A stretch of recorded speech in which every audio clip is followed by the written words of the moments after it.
Voilà, on est sur Allo Docteur, 26 minutes consacrées à une thérapie dite manuelle, l'ostéopathie. Cette technique s'adresse directement au corps et fait de la manipulation de celui-ci le moyen essentiel de soulagement des symptômes et même parfois de guérison.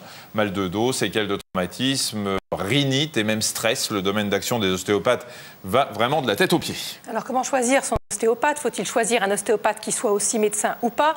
Quels sont les domaines ou les maladies pour lesquelles l'ostéopathie fonctionne? Y a-t-il des risques à se faire manipuler par un ostéopathe? Nos invités sont là pour répondre à vos questions. Bien sûr, un ostéopathe, Philippe Sterlingo, président du syndicat français des ostéopathes. Je précise que vous n'êtes pas médecin. Bonjour. Bonjour. Et puis le docteur Patrick Guepner. Bonjour.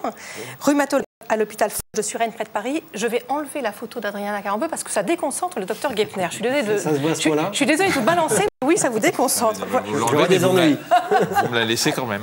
D'accord. Jamais comme ça. Benoît, les questions. On rappelle comment vous pouvez poser vos questions à nos invités. Vous prenez votre téléphone portable, vous tapez MS, votre question, vous l'envoyez au 41 555. Vous pouvez aussi vous rendre sur le site de la chaîne www.france5.fr et un petit formulaire vous attend, c'est très simple.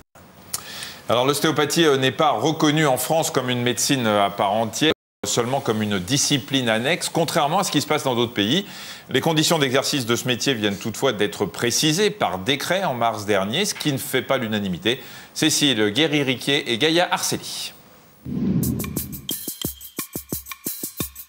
Plusieurs millions de Français consultent chaque année un ostéopathe.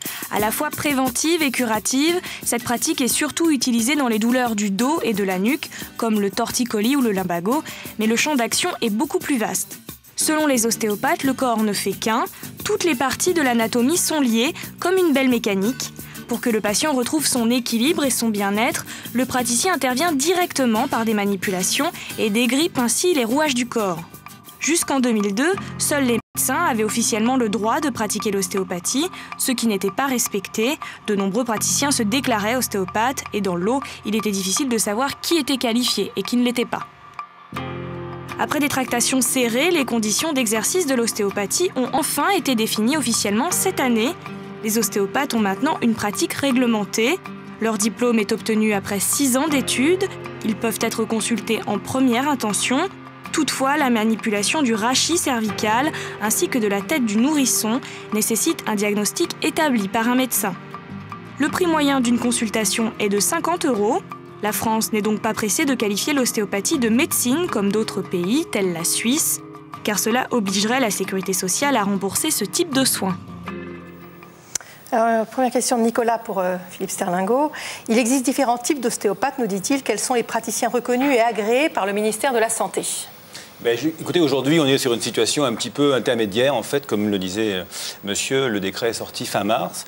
Une commission d'agrément régionale, région par région, se met en place à partir de septembre-octobre, dont la mission va être de déterminer quels sont les ostéopathes qui recevront l'autorisation officielle de l'être et ceux qui ne le seront pas. Les 2 critères principaux qui sont retenus sont les critères de formation, avoir une formation telle qu'elle a été définie par le décret, ou une expérience de 5 ans au moins continue et consécutive. Donc là, on est dans une période finalement où on ne sait pas encore qui aura le droit et qui n'aura pas le droit de devenir ostéopathe. Juste un mot, expérience, ça veut dire que quelqu'un qui met sa plaque ostéopathe sans formation mais qui prouve qu'il l'a mise il y a 5 ans, il peut exercer comme ostéopathe? Oui, effectivement. Enfin, c'est une petite ambiguïté dans le décret.